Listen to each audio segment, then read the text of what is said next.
time for that. That joke was scripted for me by somebody. All right. Are we ready to start? Okay. Bismillah ar-Rahman ar-Rahim. Alhamdulillah wa salatu wa salamu ala Rasulillah wa ba'd. So we do have a security guard walking around. Anyone who's under the age of 20 who's speaking, when they're during the lecture, they're going to be reminded to try to keep your voice to a whisper, because I have a little bit of a sore throat and it's a little bit hard for me to speak up so that people can hear. Is there a way to close those doors, by the way? It's up. Yeah, that'll be great. Someone can close the doors so we can not have the noise coming from outside. Okay, so let's begin.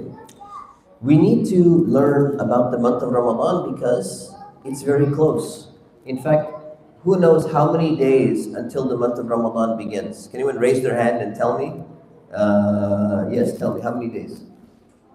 12 days, that's right. 12 days until the month of Ramadan. And so it's important for us to get a reminder about some of the basic rules and things that we really should be knowing, because Ramadan comes only once a year.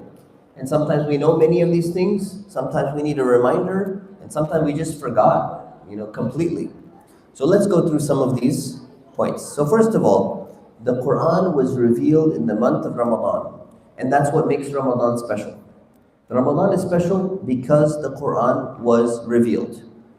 The second thing that makes Ramadan special is that it's the only time in the year where we're required to fast. We have to fast the entire month of Ramadan. Now, fasting is an act of worship. It's almost like prayer. In fact, fasting, most times, wherever you see in the Quran, Allah says pray.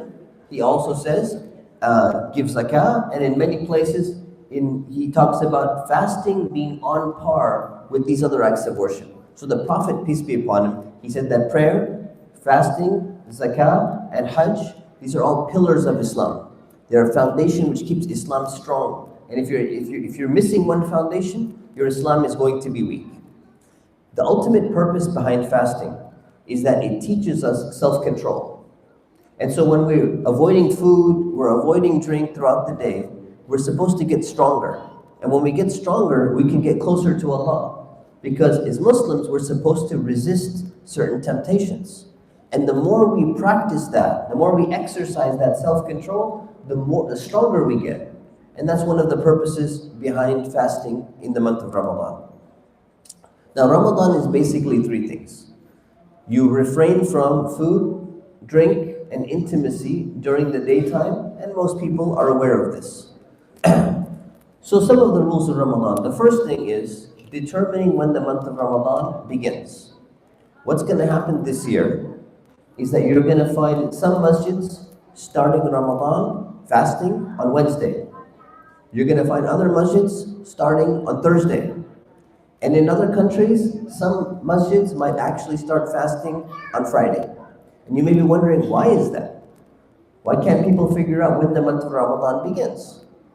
And so the way that it works is that we have to understand what causes Ramadan to begin. And it's very important because Ramadan is a special month for us. We need to know when it starts. And so the way that we know when it starts is the month before Ramadan that we're in right now is called the month of Sha'ban. And what happens is Muslims are supposed to go outside and look in the sky and see if they can find the new crescent moon on the 29th night of Sha'ban. Because in Islam, there is a lunar calendar. There are 12 months in the calendar that we use in America. And how many months are there in the calendar, in the Islamic calendar? Does anyone know how many months? Raise your hand if you know and tell me.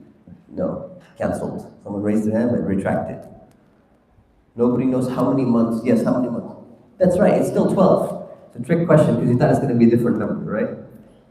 In the calendar that we use in America, how many days are there in 1 year? Who can tell me that? This should be pretty easy. Okay, right there, yes. 365. How many days are there in the Islamic calendar? Who can tell me that one?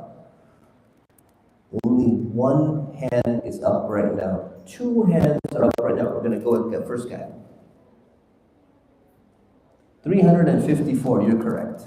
So there are 354 days in the Islamic lunar calendar. So the month of Ramadan keeps going back approximately 11 days because the calendars are not aligned.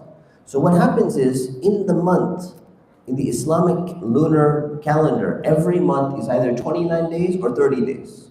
There's never a month with 31 days. There's never a month with 28 days like February. There's never a leap year month of February with 29 days, yeah. Only 29 or 30 days, nothing else. So in Sha'ban, on the 29th night of Sha'ban, Muslims are supposed to go outside and look for the new moon crescent. And if they see it, month of Sha'ban is over, the next day is the month of Ramadan. If they don't see it, then there's going to be 30 days of Sha'ban the next day. What happens if they don't see the moon the following day? Will there be 31 days in Sha'ban? What if it's very cloudy and you just can't see the crescent? Can you do 31 days in Sha'ban? Why not?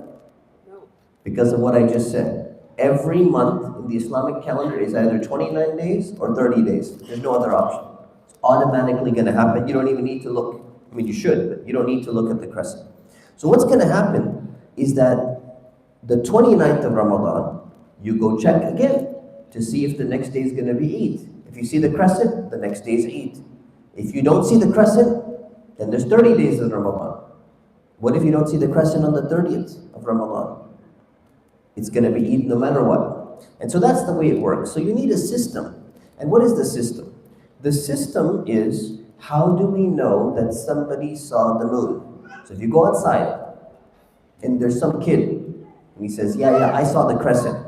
Should everybody believe that kid? Let's say the kid is like the best Roblox player in the world. But he's one of those kids who's always making noise and talking during the prayer when everyone's coming, and playing around and making weird sounds and everything. Would you believe that kid if he's the only person in the whole community who said, I saw the crescent at that time? How many of you would believe that kid? We got 2 people who might have been the ones who are making the noise during the prayer. May Allah help, ICOI. But most people wouldn't believe him. So what we need is we need a criteria, a system, where we can say, we will believe this group of people if they say they see the moon. We will not believe this other group of people if they say that they saw the moon. And so that's why there's a difference of opinion. What happens is that there's always going to be someone who says, yeah, I saw the moon, or I think I saw the moon. The person says, no, according to our astronomical data, you didn't see it.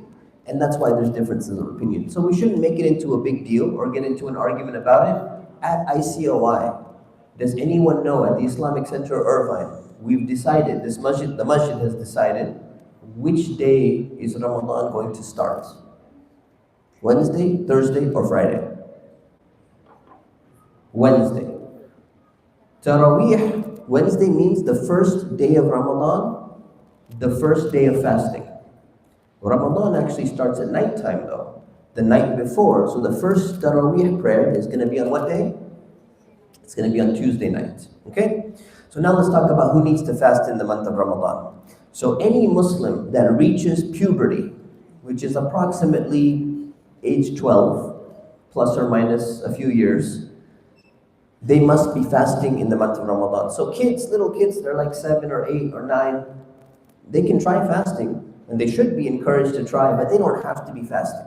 Anyone who's reached the age of puberty, they have to be fasting as long as their body can handle it. Now, there's a few exceptions. Anyone who has a severe mental defect, which means somebody who basically could plead insanity. Anything they do, they're not responsible for their actions.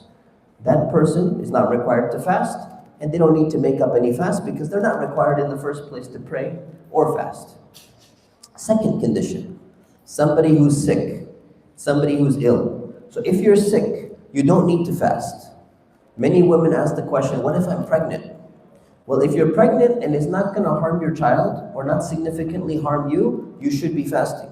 But if you're pregnant and you get to the point where you're almost ill and it's going to harm you or harm your baby, then you're going to be in the category of somebody who's ill and you don't need to fast. And if you're feeding your baby and there's a genuine concern that either your baby is going to be harmed or based on experience, your milk will dry up and not restart again, you can fall into the category of being ill. And you can skip fasting in Ramadan, but you have to make it up. So it's required in this category for whoever misses a fast, they have to make it up. The next category is somebody who is chronically ill or has a chronic inability. Let's say somebody has diabetes or somebody has some illness that prevents them from fasting and they're not likely going to ever recover from this illness. It's a long-term issue. It's not like the flu where you're going to get better after a few days or a few weeks or even a few months. This is a chronic problem. Then that person is in a different category.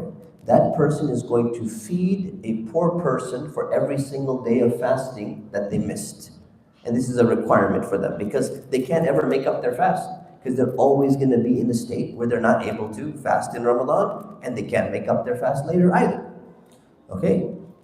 If somebody is in a state where they're kind of in between, and if they can't fast in Ramadan, but they're able to make up those fasts in the winter when the days are very, very short, then they do not fall into this category.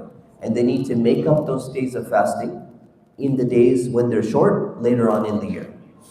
Next is somebody who's not traveling.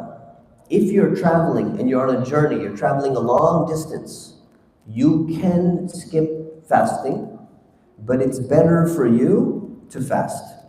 So for example, if you're traveling from here by airplane to New York, are you going forward in time or are you going back in time? I don't mean like going into the past, right? Meaning time zones. Are you going from California to New York, you fly? Are you going forward in time or are you going backwards in time? You're going forward in time, exactly. You're going forward time zone. So is your fast going to be longer than normal or shorter than normal? It's going to be shorter than normal. So usually if you're going to be traveling where you're going forward in time, it's probably a lot easier for you to fast because your fast is going to break pretty fast. No pun intended. And you break on the plane probably or when you land. And if you're going backwards in time, your fast is going to be longer. So maybe your fast can end up being like 20 hours or 24 hours or 25 hours or something like that. I've done one of those one time, right? So it's a different scenario. So the general recommendation is if it's pretty easy, if you're young and you're healthy and you have energy and you're traveling and it's not going to be hard for you, you should fast. But if it's actually genuinely difficult for you because traveling can sometimes be challenging, then you don't have to fast per se, but you have to make that fast up after Ramadan is over. And the last one is women who are in their menstrual period, or if they're in a state of lokia after childbirth, they're not going to be fasting. So they're not going to fast when they're in their period, but they are required to make up that fast after the month of Ramadan. So these are the people who have to fast. When it comes to the requirements for fasting, first of all, you have to have the intention.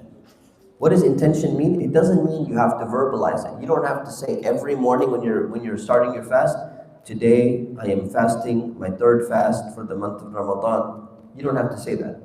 As long as in your mind you know that you're fasting. You're not like, you know what, I'm on a diet and I'm just going to skip breakfast and I don't feel like eating. And then like the whole day passes and you're like, I didn't eat anything today. Oh yeah, I was supposed to be fasting, right? You have to at least know in your heart and in your mind that you're fasting because it's the month of Ramadan. So that's what intention means. The second condition, you cannot eat or drink anything. If you eat or drink, you broke the requirement of fasting. Number 3, no intimacy or intercourse. Number 4, you do not vomit intentionally. If you vomit intentionally, it will break your fast. So what happens if you unintentionally vomit, which is the case for most people? If they were ever going to vomit, very few people intentionally put their finger down the throat and try to induce vomit. So if you unintentionally vomit, will it break your fast? No, it will not. That's why only intentionally vomiting breaks your fast. Okay? Now, what are things that do not break your fast, but many people think they might because they kind of resemble. It's a rhetorical question, meaning it's not an actual raise your hand yet. Yeah, it's not yet. So, but I'll get there soon. You're next, Khalid. Next time I have a question, you're number one. All right, so what does not break the fast, but some people think it's kind of like eating, it's kind of like drinking, something is not right. Maybe it breaks the fast. So what are things that seem like it, but they don't actually break your fast? Number one is if you forgetfully eat or you drink. So you're fasting in the middle of the day, and all of a sudden, there's a water bottle for some reason next to you. And you go and you grab it, and you're like, yeah, I'm kind of thirsty. You take a sip, and then you're like, oh no, subhanAllah, I forgot I'm fasting. Or somebody points out to you, and they say, hey, aren't you fasting? I totally forgot. It doesn't break your fast. Right? The moment you remember, you stop. It doesn't mean that if somebody has, like you're at work, and somebody brings French fries in front of you, and you start eating, and they're like, aren't you fasting? Totally forgot. But let me finish these fries. No, you stop immediately. Okay? It will not break your fast. Number two, if you mistakenly eat or drink, it will also not break your fast. Okay? According to some scholars, and this is the opinion that I lean towards. So for example, if you're making wudu, and you're rinsing your mouth, and you accidentally, mistakenly, not forgetfully, but mistakenly drink some water. Or let's say you're at the dentist, or you're at the orthodontist, and you're getting your braces tightened, and they're spraying some water or something like that to clean your teeth or whatever, and then you swallow, and the water goes in. You didn't forgetfully swallow, you mistakenly swallowed. And so that's not going to break your fast either, according to some scholars, but other scholars say that it does.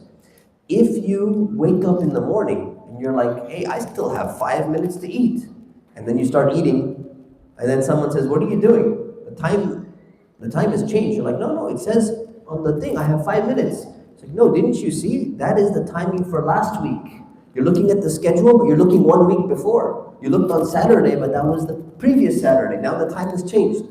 If you mistakenly eat, thinking that it's the wrong time, it doesn't break your fast. You can continue fasting, and you don't have to do a makeup, but some scholars say you do, so if you want to, out of precaution, you can go ahead and do that.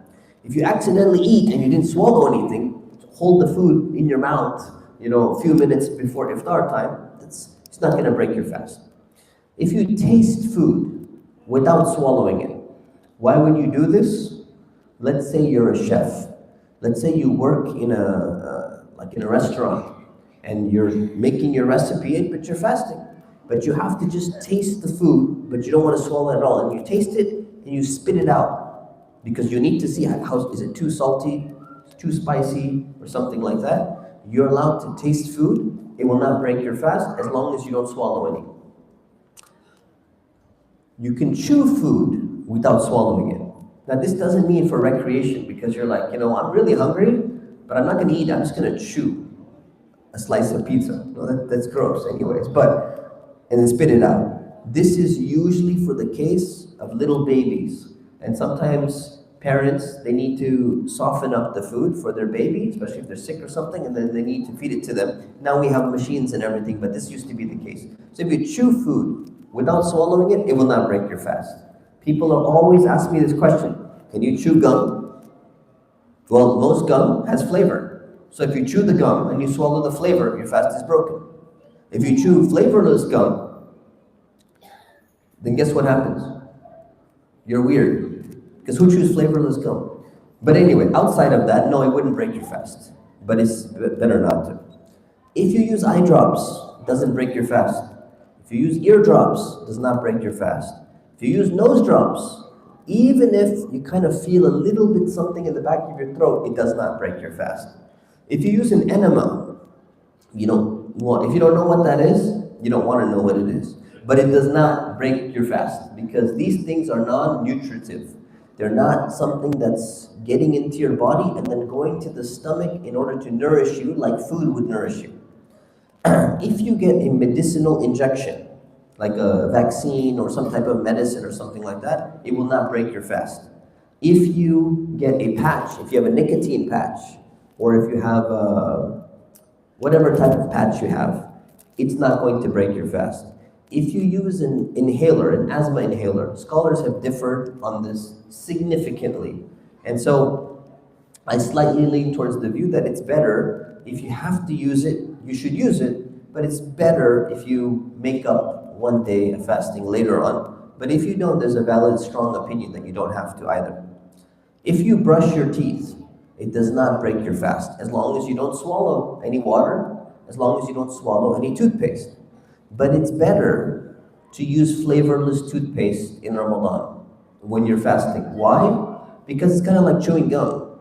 If you say, I'm just going to chew gum, but I'm going to spit out the flavor all the time, well, you're purposely putting flavor in your mouth for no reason. So it's actually a little bit better to use flavorless toothpaste. But if you don't, and you brush your teeth, as long as you don't swallow anything, it is not going to break your fast. Giving blood does not break your fast either. Smelling perfume does not break your fast. But inhaling any type of smoke like incense or smoking a cigarette, something like that, it will break your fast. And lastly, if you rinse your mouth with water because your mouth is getting dry and then you spit it out and you don't swallow anything, it will not break your fast. Now, naturally, some water is absorbed by your tongue and it's going to be absorbed by your mouth. And you say, well, scientifically, if we zoomed in, there are some particles of water that went in and absorbed into your body. That's still not going to break your fast. Because when we make wudu, we still rinse our mouth every time. The Prophet, peace be upon him, when he was fasting, he would still rinse his mouth for wudu. And he did not worry the fact that there's a little bit of water going in, but he's not swallowing any of the water, he spits it out. If you take a bath, it doesn't break your fast. If you go swimming, it's not going to break your fast, but you gotta try your best not to swallow water. But if you do, guess what happens? It goes into category number 2, mistakenly drinking something. Chlorine water, which is often pretty disgusting. So you wouldn't want to do it anyways. What is recommended when you're fasting? It's recommended to wake up and have an early meal. And what is that early meal called? Does anybody know? Khalid, I was going to call on you. Do you know this one? Yeah, say it again. Suhoor. It's called suhoor. Right? And in the Desi culture, they call it sehri. And Afghani culture, I don't know what they call it. But anyways, what do they call it? Sahari? Same thing. Okay, so same thing, yeah. So you wake up and you have what's called suhoor. This is not just because it gives you energy. This is a sunnah. It's a confirmed, highly recommended sunnah. So some people, they're very lazy about this. Like, I'd rather just sleep and wake up and pray Fajr like right at the end of time. This suhoor is highly, highly recommended sunnah. Because the Prophet, peace be upon him, he wanted us to wake up and have something, even if it's a little bit of water, even one sip of water, because it's something that was highly recommended by him, and it's actually going to help you throughout your fast. So this is something that we should do. Number 2, it's recommended to break your fast immediately when the time is up. So if you're stuck in traffic, and you know you're coming home from work, and you're going to be stuck in a traffic jam, make sure to bring a date or bring some water with you. Because if you're stuck and you say, it's okay, I'm not hungry, I'll be okay for the next 30 minutes. You're supposed to start your fast when Allah tells you. You're supposed to break your fast when Allah tells you, when the sun has set. So you're not supposed to say, hey, I can fast for another 2 hours, I'm good to go. That's actually not good. That's like saying, you know what, Fajr prayer is 2 units, 2 rakahs.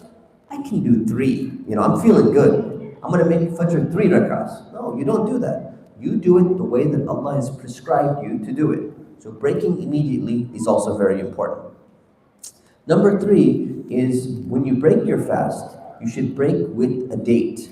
1 or 3 or 5 or an odd number of dates. Any type of date. If it's majul dates, or if it's sukkari dates, or if it's ajwa date, any type of date is the highest recommendation.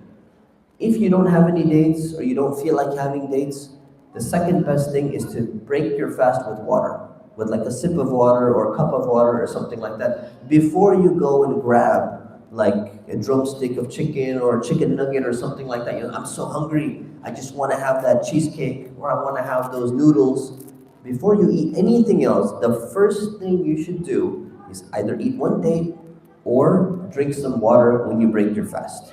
And you should make the dua. There's two du'as to say when you break your fast. The more authentic one is ذهب الظمأ وابتلت العروق وثبت الأجر إن شاء الله, which is the thirst is gone, the veins are moist, and the reward is affirmed if Allah wills. Some scholars say you make this dua right before you eat. Some scholars say you make this dua right after you take your first bite. Whichever one you do, it's fine.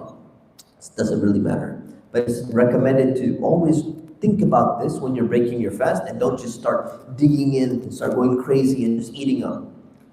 Now, making up your fast. If you miss the fast and you need to make it up, like if you were sick or you were traveling or you had your period or the other cases that we talked about, you need to make it up at your earliest convenience. What does earliest convenience mean? It means that you don't have to make it up immediately the day after Eid, but it also doesn't mean that you should delay until the next Ramadan, until the last minute, and you're like, I have 6 fasts to make up, and we're at 12 days to Ramadan, so I have 6 more days before I start making up my fast until the next Ramadan begins. Don't do that. You shouldn't be delaying like that. So don't wait until the last minute and procrastinate. And it's recommended to make them up in order, but they don't have to be made up in order, technically. So that's when it comes to making up. If you break your fast on purpose, you have to offer a penalty for violating the month of Ramadan. Ramadan is a special month. You have to take it very seriously. As Muslims, we take Ramadan very seriously. So there's a penalty.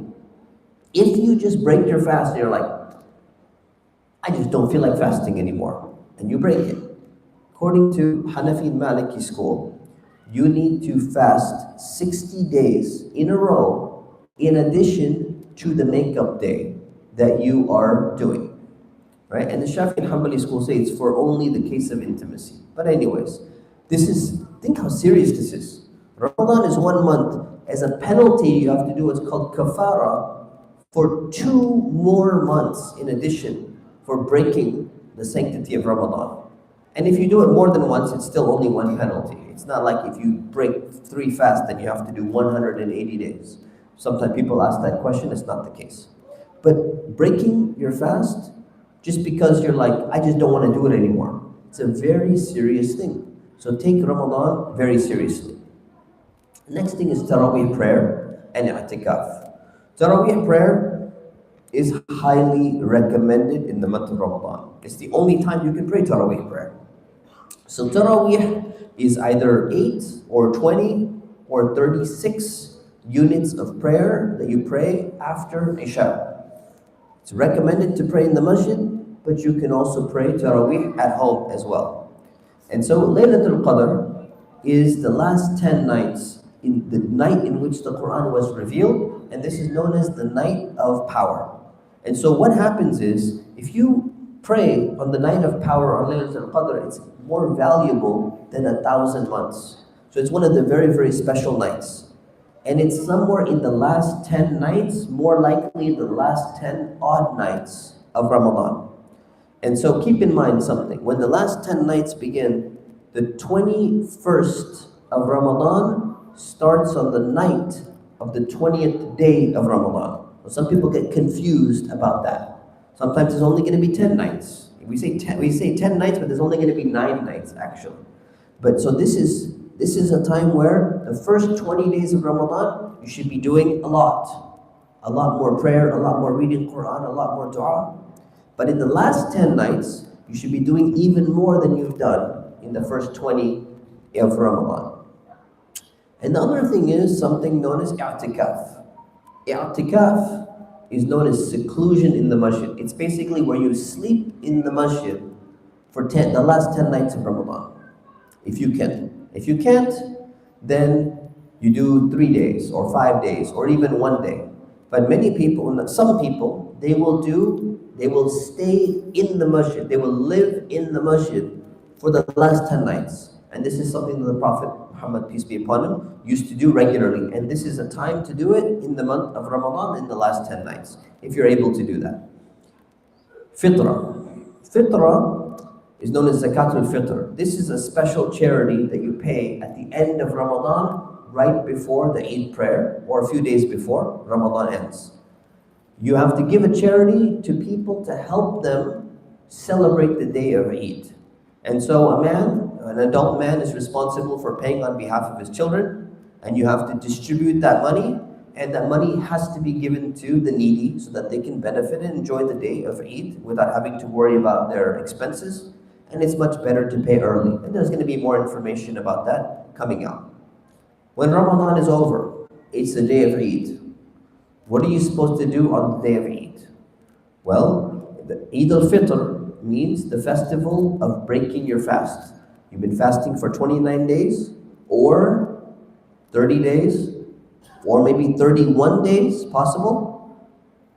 Why not? Why not? Yeah.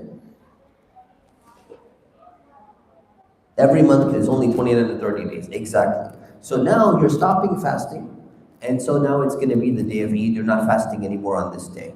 Eid is the day after Ramadan, which is the first day of the month of Shawwal. And what are you supposed to do on Eid? Communities and masjids are supposed to gather together. Sometimes it's hard for them to get together, so they at least gather separately.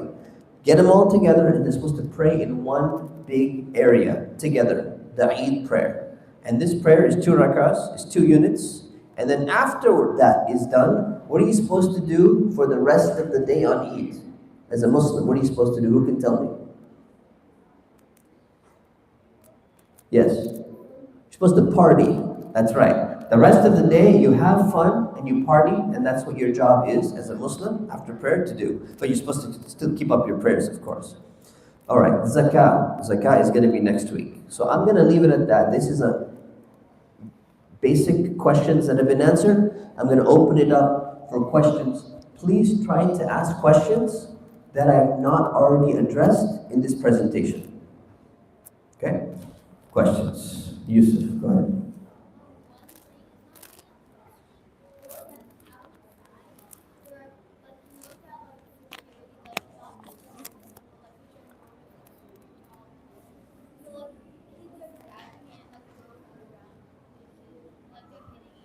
You mean right now as we speak?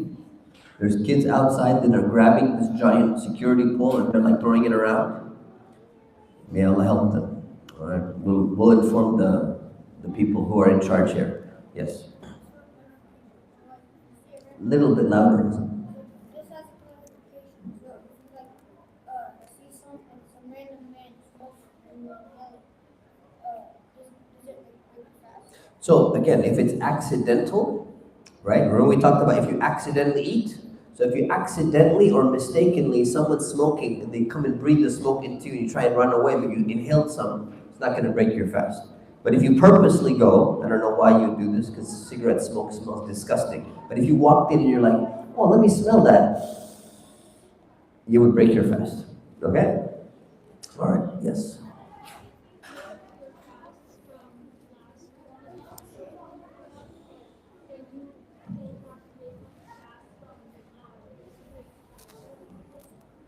So what if you made up your fast from previous Ramadan for days that were justified for you to miss, but then you have to do it before or even before that? You keep making it up as fast as you can. It doesn't go away. So if you have 3 years of Ramadan fast to make up, it doesn't automatically go away, and you don't all of a sudden switch to paying fidya and say, I'm just going to feed poor people and not make it up. You keep making it up. So you don't have to do it all before the next Ramadan. You should try your best to finish it off within Ramadan by fasting like 3 days every month or something. But if it's a very large number, then you can do it the following Ramadan. Yeah, as quickly as you can.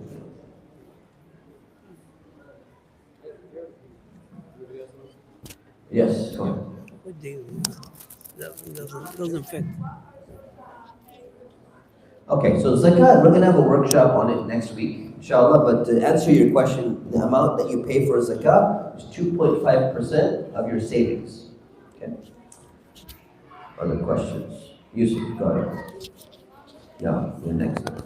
Can we pay zakatul fitr in the beginning of Ramadan? You mentioned in the last days. Yeah. So the question is, can you pay fitra or zakat al-fitr at the beginning of Ramadan? Yes, you can, and it's better that you do, so that the if you're paying it yourself to the people directly, which is usually not the case, then it's fine. But if you're giving it to an organization that who's going to distribute it to the people on your behalf, it helps them to prepare in advance and be able to distribute it early because it takes them some processing time. So it's a good practice, yes. You can pay any time from the beginning of Ramadan. Another question. Yusuf or someone back there can come back. So my question is, in school, lots of people are telling me that when we're fasting, we can't swallow our saliva. That's Okay. not true.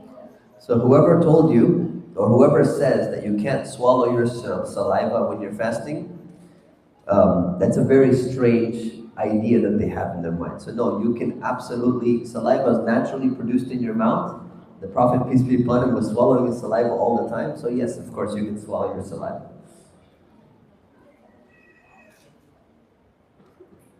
Yes, anyone, you can pick it. Go ahead.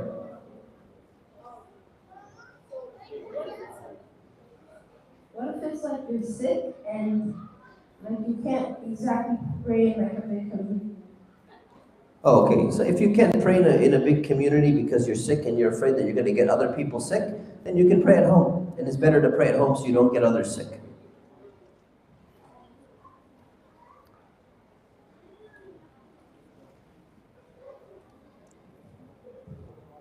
What if you're sick and you have to take your medicine? If you're sick and you need to drink your medicine, you should drink your medicine, but it will break your fast. And therefore, you make it up after Ramadan is over because you have an excuse for why you broke your fast. Okay?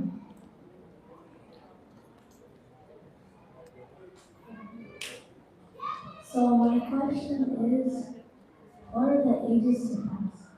What are the ages for fasting? So we did cover that, but basically when somebody reaches puberty, when they reach the age of puberty, usually around 11, 12, 13, that's when they need to start fasting. Okay, but it's best to ask your parents, ask them, have I reached puberty? And they'll tell you, yes, you reached it now, or you haven't reached it yet. Okay. Yeah. Okay, so what if you eat like you have like a big meal before you remember that you're fasting, so you go eat like a buffet or something and you forget that you're fasting. So you were fasting in the middle of the day, and then you ate a whole giant buffet You eat meal? whatever amount is on. What's that? You eat like a lot of food. You eat a lot of food and you completely didn't know at all that you were fasting. It's between you and Allah. If you know that you had completely forgotten, it's still overlooked. And so you continue your fast from that moment on. And then maybe you get like a memory check done or something like that. Okay, memory test or something like that.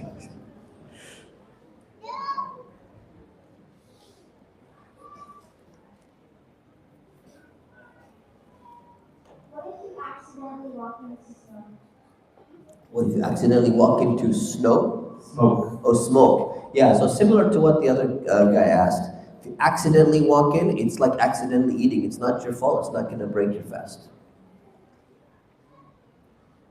So if you made, like, you forgot and you ate the whole meal, and you ate a lot, and after you ate the whole meal, does it break your fast? This is very similar to what Karim just asked. So he took it one level higher than you. He said, if you ate an entire buffet and you really had completely forgotten, as soon as you remember, you have to stop eating immediately.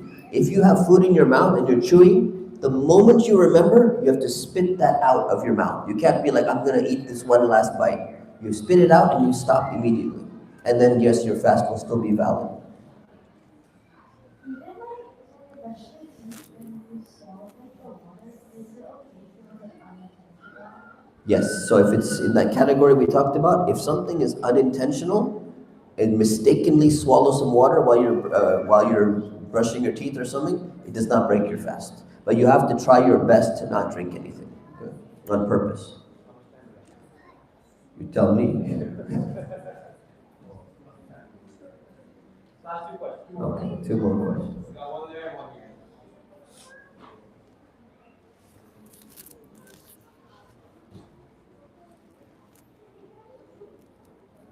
Khalid forgot.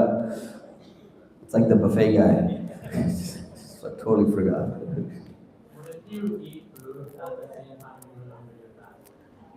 If you're eating food at the same time you remember you're fasting, you should just stop at that moment.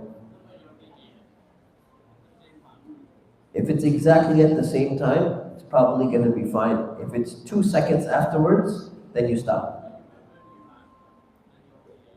Yeah, that's what we're talking about. So if you remember the moment you remember you're fasting, you stop.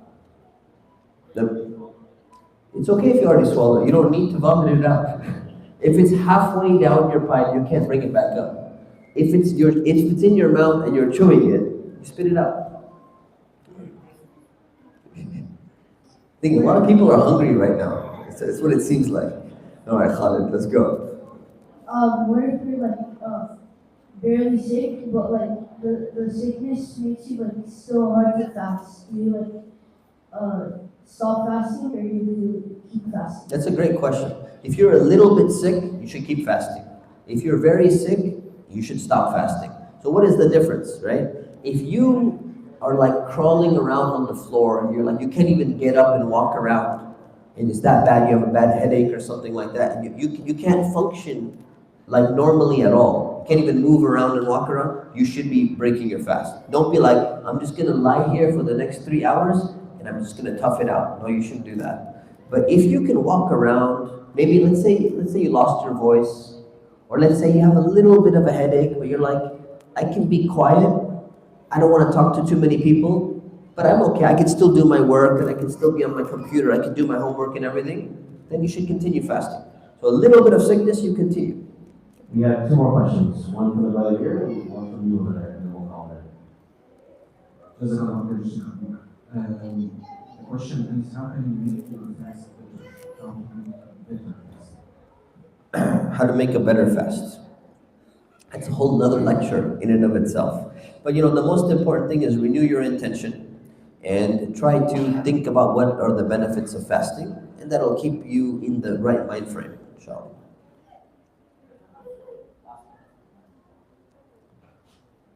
What if you don't see smoke in the air, and then you have to what if you're talking to someone and you don't see smoke in the air, and it kind of goes in your mouth?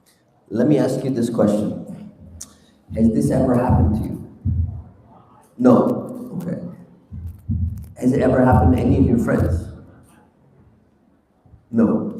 So it's pretty likely that this is very unlikely to ever happen. So the answer is, if it's accidentally, you don't have to worry about it. But also, make sure to focus on things that are more likely to happen or possibly will happen. Okay? All right. Thank you to all the students as well for being very quiet and listening to the lecture as well. سبحانك اللهم وبحمدك أشهد أن لا إله إلا أنت أستغفرك وأتوب إليك. السلام عليكم ورحمة الله. Assalamu alaikum wa rahmatullahi wa barakatuh.